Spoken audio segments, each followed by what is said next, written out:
My name is Daniel Thompson, and for the past 10 years, I thought I had everything a man could want. A beautiful wife, a stable career, a house that we turned into a home. Emily and I met in college, and from the moment we got together, she became my world. She wasn't just my wife, she was my best friend, my partner in crime, the person I thought I'd grow old with. We had our routines, little traditions that made our marriage feel solid. Friday night takeout and a movie, lazy Sunday mornings with coffee and crossword puzzles, spontaneous road trips just to get out of the city for a while. We weren't the couple who had huge, dramatic fights. If something was bothering us, we talked about it.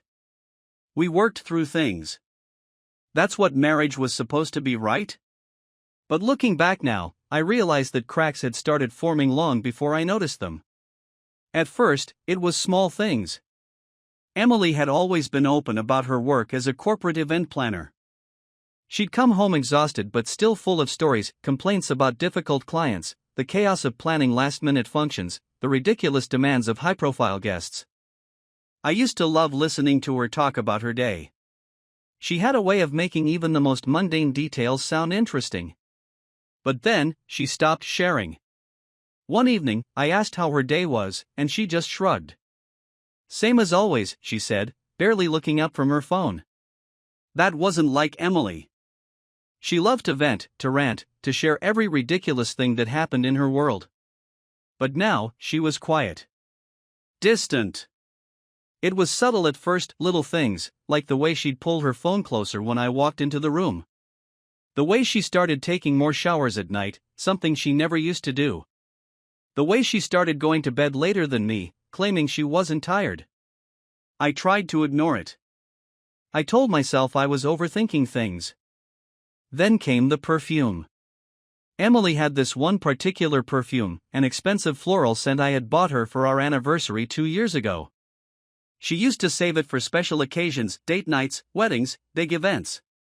But suddenly, she was wearing it on random Tuesday afternoons, just to run errands or grab coffee with a friend. I asked her about it once, keeping my voice casual. "New favorite scent?" She smiled, but it felt off. "I just like how it makes me feel," she said. I let it go. But I knew something was wrong. Then, last Friday happened. I had planned a simple date night, nothing fancy, just dinner at our favorite Italian place. She texted me last minute, saying she was exhausted and just wanted to stay in. Fair enough. She had a demanding job, and I didn't want to push her. But later that night, I woke up thirsty and went to grab a bottle of water from the kitchen. As I passed by the living room, I saw her sitting on the couch, her phone in her hands, smiling at something on the screen. I leaned against the doorway. "What's funny?" She jumped, her fingers moving so fast I barely caught the motion of her locking the screen. "Oh, nothing," she said too quickly. "Just a meme from work." She stood up, stretching like she was about to head to bed, but I couldn't shake the feeling in my gut. It was just a meme, right? So why did she look like a kid caught stealing from the cookie jar? I didn't say anything. I just nodded, went to bed, and lay awake for hours, staring at the ceiling. The first real sign. The next morning, she woke up cheerful, acting as if nothing had happened. I played along, but I paid attention to everything now, the way she clutched her phone, how she angled the screen away from me. I told myself not to be that guy. The paranoid husband. The insecure, jealous wreck. But then came the text. That night, Emily left her laptop open on the dining table. She was in the shower, and as I walked past, the screen lit up with a notification. A message from someone named R. "Can't wait to see you tomorrow. Miss you already." My stomach twisted. Who the hell was R? I knew all her close friends. I had never heard of an R before. I stood there, frozen, debating whether to open the laptop and look deeper. But before I could decide, I heard the water shut off in the bathroom. Panic surged through me. I moved away from the laptop, grabbed my phone, and pretended to scroll through emails. Emily walked into the room, towel wrapped around her, hair damp. She saw the laptop and casually closed it without a second glance. No hesitation. No guilt. That scared me even more. I told myself to let it go. Maybe it was a coworker. Maybe it was an innocent message. But I couldn't stop thinking about it. The next day, I did something I never thought I'd do. I checked our phone bill. We shared a plan, and I knew how to access the call logs online. I wasn't looking for anything specific, just the number. There it was. A number I didn't recognize, showing up dozens of times over the past month. Texts, late-night calls. Always the same number. I copied it down, staring at it. Then I did something worse. I typed the number into Google. And my heart stopped. It belonged to a man named Ryan Carter. Emily had never mentioned a Ryan. I clicked on his social media profile, my pulse hammering in my ears. He was younger than me, probably in his early 30s. Fit. Smiling in every picture. His profile was full of travel photos, beaches, mountain hikes, rooftop bars. The kind of guy who looked like he had all the time in the world for adventure. My mouth went dry as I scrolled through his pictures. And then, there it was. A photo from 2 weeks ago. A restaurant I recognized. The one right across from Emily's office. And in the background, blurred but unmistakable Emily. Sitting across from him. Smiling. Leaning in close. My hands were shaking. I could have confronted her then. I could have stormed into the bedroom, demanded an explanation. But I didn't. Because I needed to be sure. I needed undeniable proof. So I waited. And I watched. And what I found out next would change everything. I didn't sleep that night. Lying there in the dark, listening to the sound of Emily's steady breathing beside me, my mind kept circling back to that message. Can't wait to see you tomorrow. Miss you already. I wanted to believe there was an innocent explanation. Maybe Ryan was just a colleague. Maybe they were working on some big project together. Maybe I had gotten too paranoid, read too much into a single text. But the truth was gnawing at me. The late nights, the perfume, the secrecy, none of it felt innocent. And then there was the photo. That single, damning photo of Emily sitting with him at a restaurant she never mentioned. Smiling. Leaning in. Looking comfortable in a way that a married woman shouldn't be with another man. I needed more. I needed undeniable proof. Following the trail. The next morning, Emily acted completely normal. She kissed me on the cheek before leaving for work, just like she always did. If she suspected anything, she didn't show it. I watched her walk out the door, my stomach in knots. As soon as she was gone, I grabbed my laptop and started digging deeper. I checked our phone records again. The number showed up at all hours, morning, afternoon, late at night.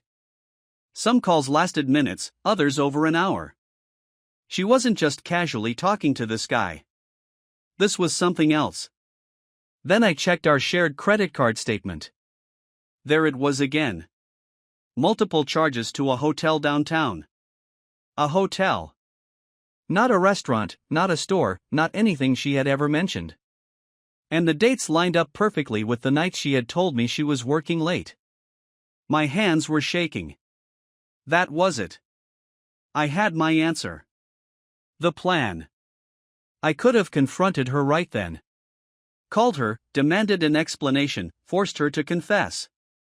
But I didn't want her to lie to me. I didn't want excuses. I wanted proof. So I decided to follow her. That afternoon, I left work early and parked a few blocks away from her office. I waited. At 6:15 p.m., I saw her walk out the front doors. She was on her phone, smiling. She didn't even glance in my direction. Then, instead of heading home, she turned left and walked toward the parking garage. I followed from a distance, my heart pounding. She got into her car and pulled out of the garage. I waited a few seconds before starting my own car and following her onto the road. She didn't head home. She didn't go to the grocery store.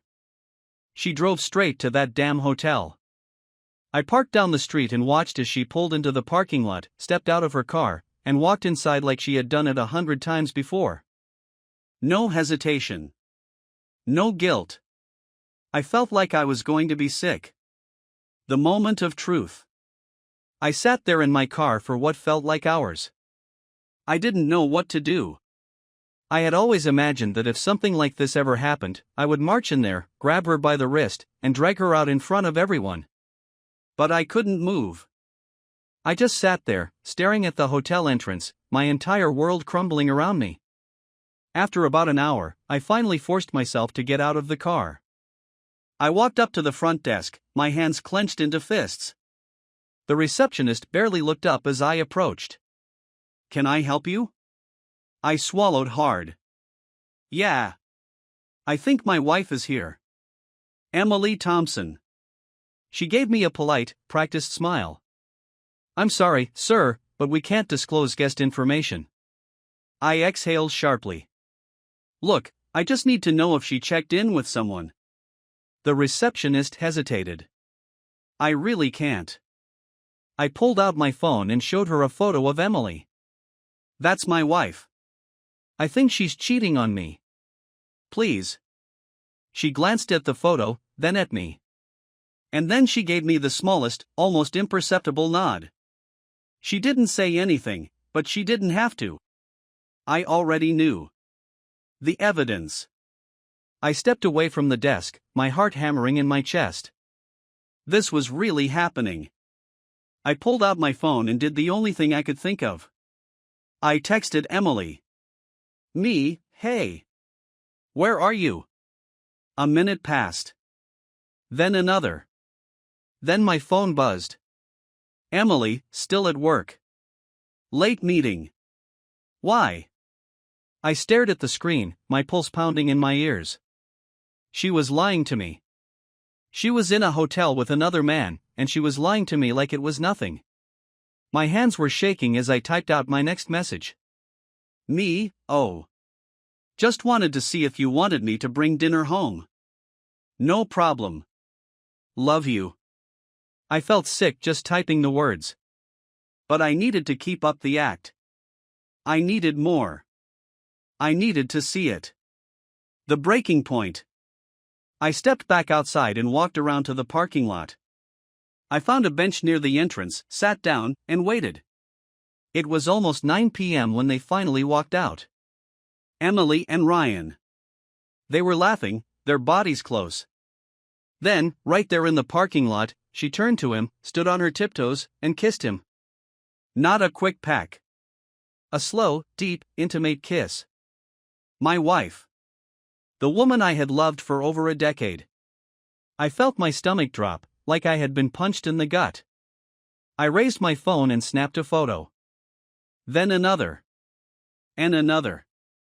Proof. Undeniable proof.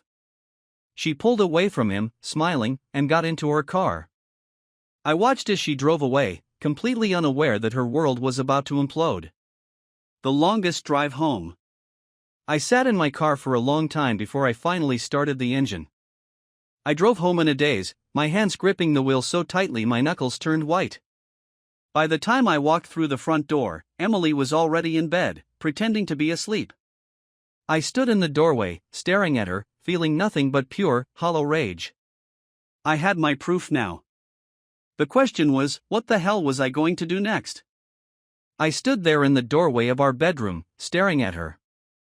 Emily. My wife. The woman who had just walked out of a hotel with another man, kissed him like I didn't exist, then came home and climbed into our bed as if nothing had happened. My stomach twisted in knots. I wanted to wake her up, grab her by the shoulders, demand answers. Why?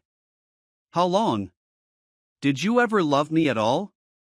But I didn't. Instead, I turned and walked back into the living room, my hands clenched into fists. I needed to think. I needed a plan. I had the proof. The texts. The phone calls. The hotel charges. The picture of them kissing in the parking lot. This wasn't suspicion anymore. This wasn't paranoia. This was real. And now, I had to decide what to do with it. The waiting game. I didn't sleep that night. I sat in the dark, staring at my phone, flipping through the photos I had taken, reading the messages I had pulled from our phone records. I wasn't just hurt. I was angry. Livid. I had given this woman everything. 10 years of my life. My love, my trust, my loyalty. I had never once even thought about being with another woman. And this was how she repaid me? At some point in the early morning, I made my decision. I wasn't going to let her lie her way out of this. I wasn't going to let her twist the truth. I was going to lay everything out in front of her. And I was going to watch her squirm. The setup. Emily woke up around 7 a.m., stretching and yawning as if nothing in the world was wrong. "Morning, babe," she murmured, rolling over to kiss my cheek. I forced myself not to flinch. Instead, I smiled. Forced. Hollow. "Morning," I said. I got up, went to the kitchen, and made coffee. I played the role of the oblivious husband one last time. Because after today, I wasn't going to be that man anymore. After she left for work, I set everything up.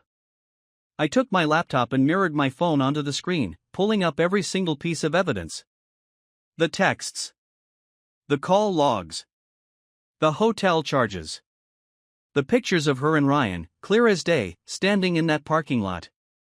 Then I sat at the dining table and waited. The moment of truth.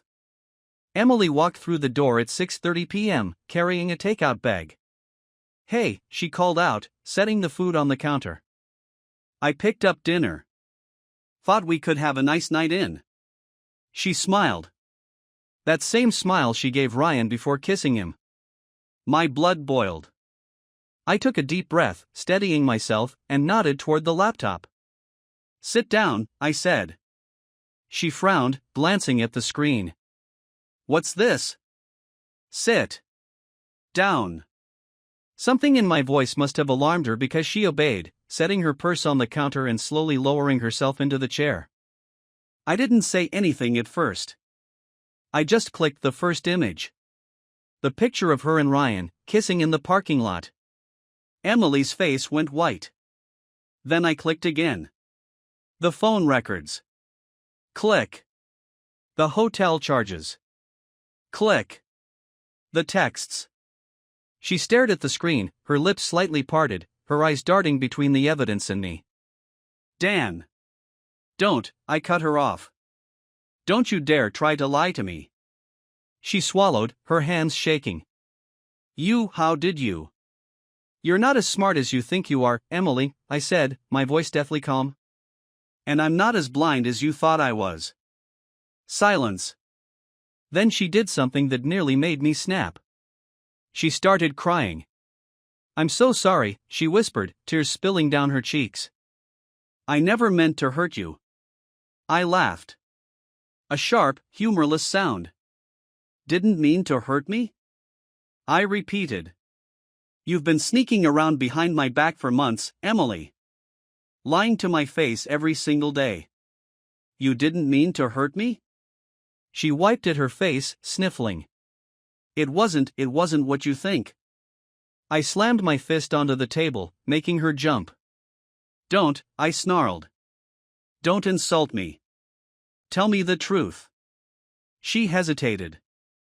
Then, barely above a whisper, "I love him." My chest tightened. A part of me had expected it, but hearing her say it out loud? That was different. That was final. I leaned back in my chair, staring at her. "So what now?" I asked. "You were just going to keep stringing me along? Keep playing the doting wife while sneaking off to your little boyfriend?" Emily shook her head furiously. "No, I was going to tell you. I didn't know how." I scoffed. "You didn't know how?" I repeated. Jesus, Emily. You had plenty of chances. But instead, you just what? Kept lying? Kept sneaking around? Let me sit here like a fool while you screwed someone else, Her face crumpled. I didn't mean for it to happen. I stood up so fast my chair scraped against the floor. You didn't mean for it to happen? I echoed, my voice dripping with disbelief. You didn't accidentally fall into his bed, Emily. You didn't accidentally lie to me every day. You chose this. She sobbed, shaking her head. I still love you, she choked out. I stared at her.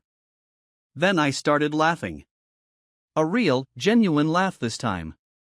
Because it was so absurd. She actually thought she could say that. After everything. She thought that would fix it.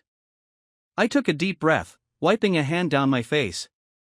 I'm done, Emily. Her head snapped up. What? I met her eyes, my jaw set. I'm done, I repeated. I'm not going to beg you to stay. I'm not going to fight for someone who threw me away the second she got bored. We're done. Her lips trembled. Dan, please. No. She froze. I turned away, grabbing my keys. I'll be at a hotel tonight, I said. I'll send over the divorce papers tomorrow. She gasped. No, Dan, wait. But I was already walking out the door. I didn't look back. I wasn't that man anymore. I drove aimlessly for a while. The streetlights blurred into streaks of gold and white, my grip on the steering wheel tightening until my knuckles ached. The same thoughts kept looping in my head. Emily's face when she realized I knew, the way her voice cracked when she admitted she loved him. Loved him. Not just a fling. Not just some meaningless mistake. She had fallen for another man. I pulled into the parking lot of a cheap motel and sat there, staring at my reflection in the rearview mirror. My face looked different. Not just tired, but hollow. I should have been crying, screaming, throwing things. Instead, I just felt empty. I checked my phone. 5 missed calls from Emily. 2 unread texts. Emily, Dan, please. Just talk to me. Emily, you can't just leave like this. I'm sorry. Please come home. I turned my phone off. I wasn't going home. Not tonight. Maybe not ever. The choice. I booked a room with cash and lay on the bed, staring at the ceiling. There were 2 paths in front of me. One was the clean break, file the divorce papers, pack my things, and leave without another word. No theatrics, no revenge. Just silence. The other? The other path was war. I had enough evidence to ruin Emily's life. Her job, her reputation, hell, even Ryan's. I could blast everything out into the open, make sure she felt every ounce of the humiliation and betrayal I felt. I could make her pay. And for a long time, lying there in that motel bed, I wanted to. I wanted to rip her world apart the way she had ripped apart mine. But then I thought about something else. I thought about how much of my life she had already stolen.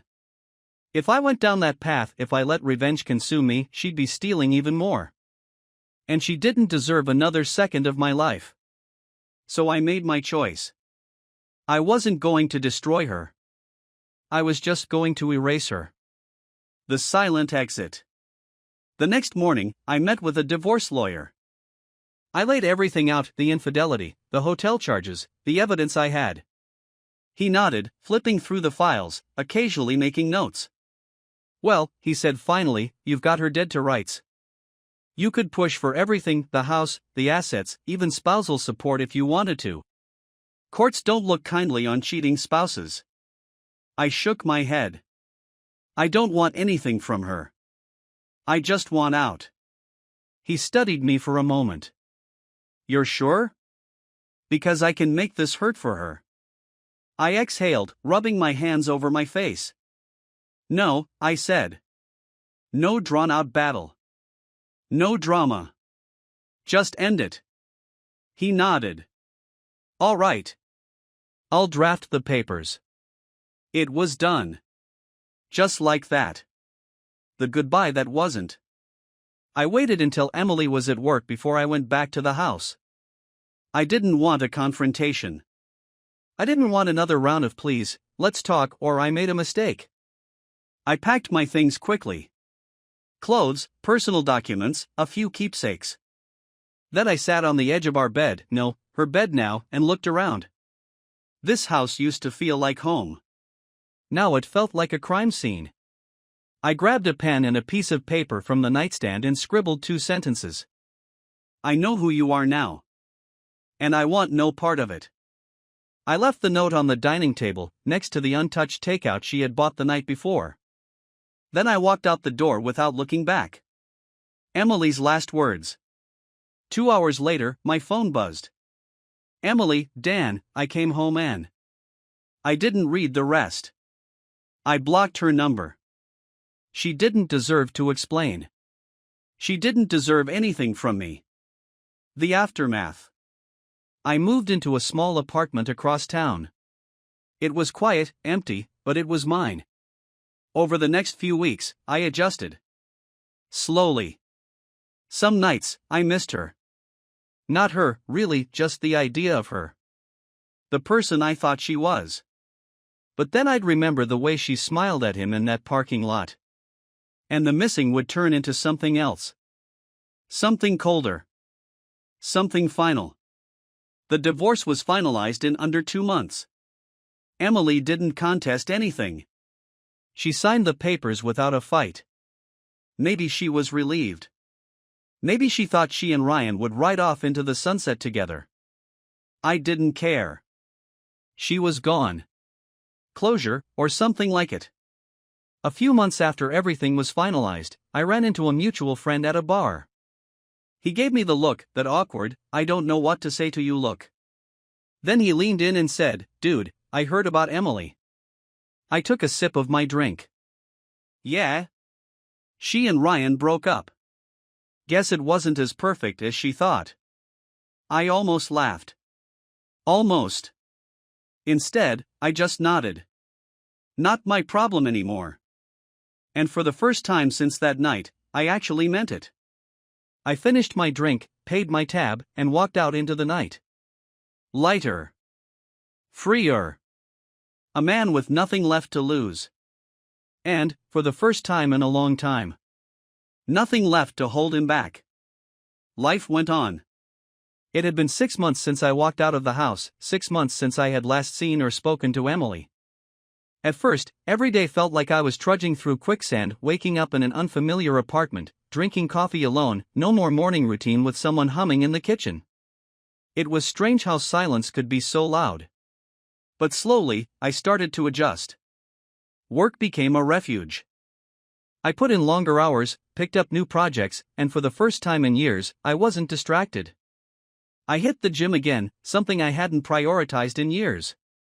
I even reconnected with old friends, people I had neglected because I had spent so much time focused on my marriage. Emily's absence no longer haunted me. Or so I thought. The unexpected encounter. I was at a coffee shop one Saturday morning, minding my own business, scrolling through my phone while waiting for my order. The place was packed, weekend crowd, people chatting, baristas shouting names. It was just another ordinary day. And then I heard a voice I hadn't heard in half a year. Dan? I looked up, and there she was. Emily.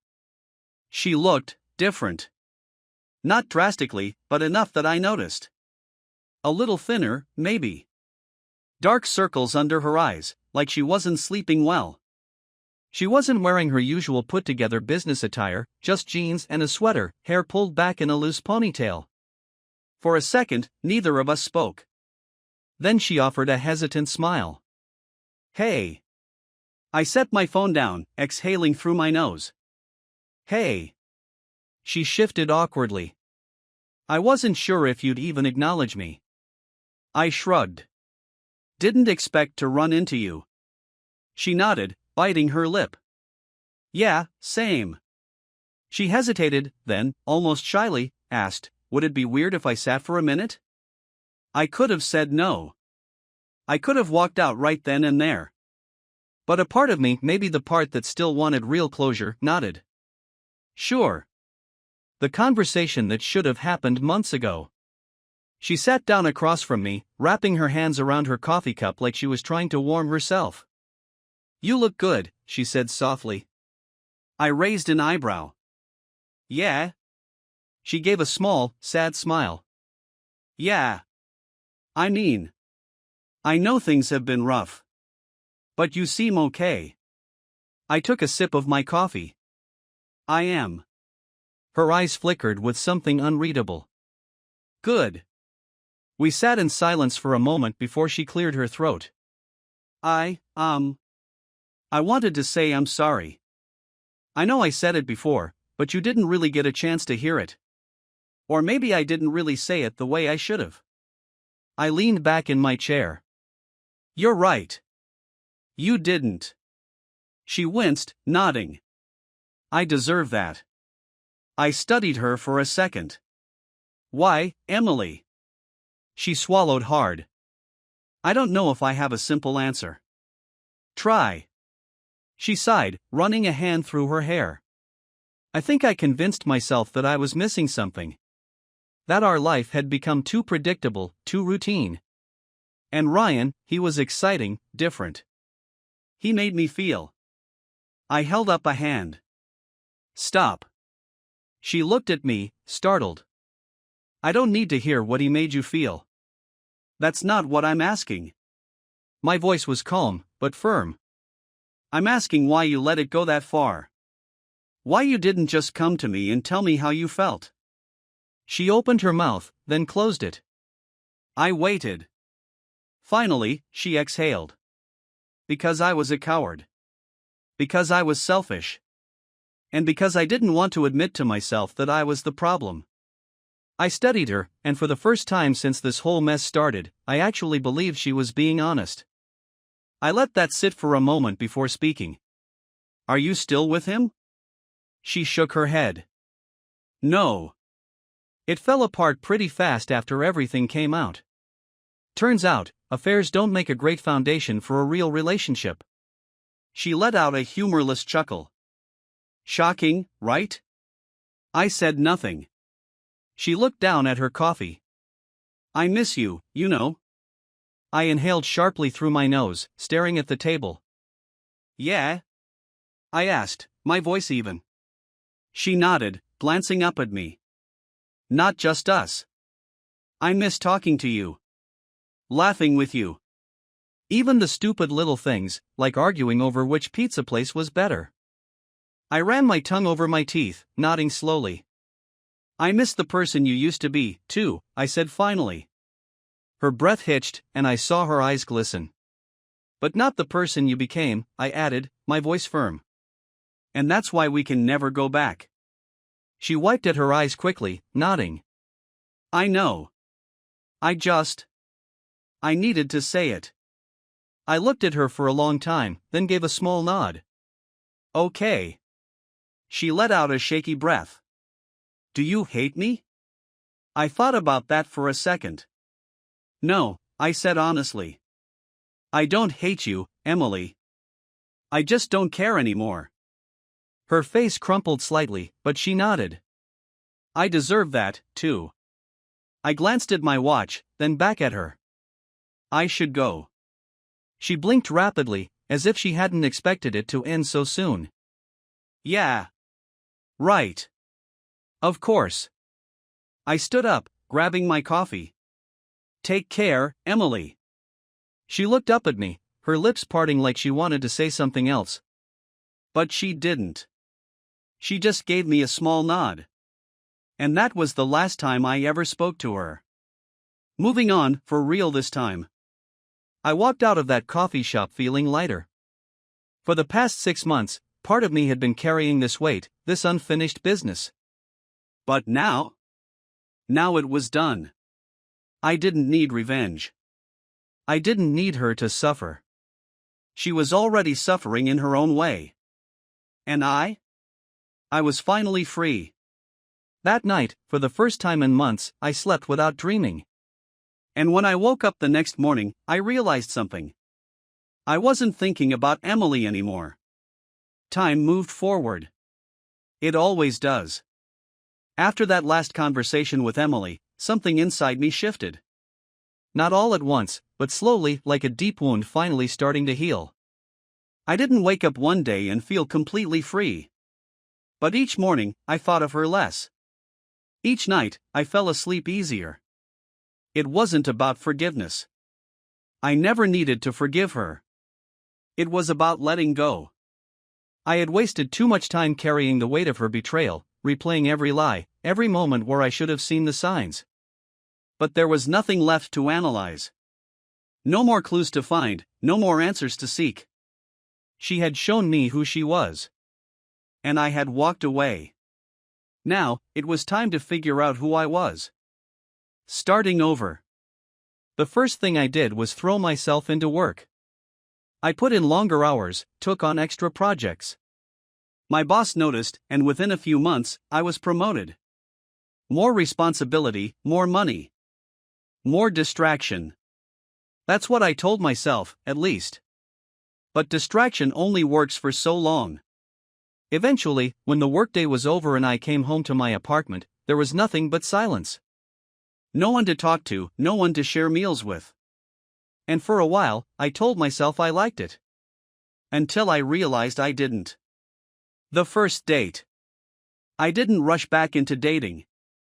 I didn't feel the need to prove anything, to find someone just to fill the empty space Emily left behind.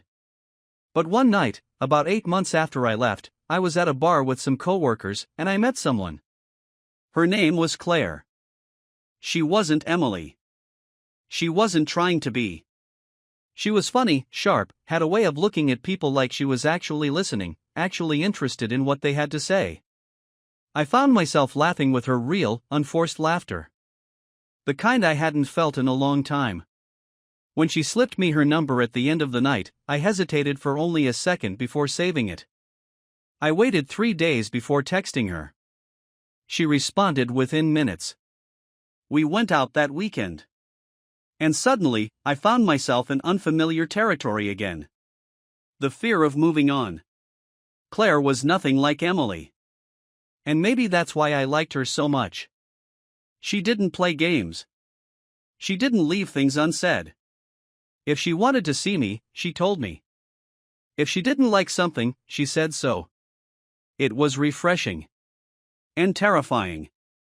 Because after everything, a part of me still wondered, what if it happens again? What if I missed the signs? What if I got too comfortable, too trusting, only to have the rug pulled out from under me once more? I didn't say any of that, of course. But one night, after a few months of dating, Claire picked up on it anyway. We were lying in bed, half asleep, when she murmured, "You're still waiting for me to hurt you, aren't you?" I stiffened. What? She turned her head on the pillow, looking at me in the dim light. You're always bracing for something bad. Like you're waiting for me to prove that I'm just like her. I swallowed hard. That's not. She raised an eyebrow. I sighed. Okay. Maybe. She was quiet for a moment, then she reached over and took my hand. I'm not her, Dan. I nodded. But it wasn't something I could just choose to believe overnight. Trust wasn't a switch I could flip. But maybe, just maybe, I could learn how to turn it back on. Running into Emily again. It was bound to happen eventually. I was out one evening, walking home from the grocery store, when I saw her. Emily. She was sitting outside a cafe, alone, stirring a cup of tea with a distant look on her face. She didn't see me. For a moment, I just stood there, watching. And then I realized something. I felt nothing. No anger, no sadness, no longing. She was just a person. A stranger I used to know. I turned and walked away without saying a word. And that was when I knew. I was finally free. The real ending. 1 year after the divorce, I was sitting on my apartment balcony, watching the sunset. Claire was inside, humming to herself as she made dinner. And for the first time in a long, long time, I wasn't thinking about the past. I wasn't thinking about betrayal, or loss, or what could have been. I was just here. In this moment. living. And maybe, just maybe, that was enough.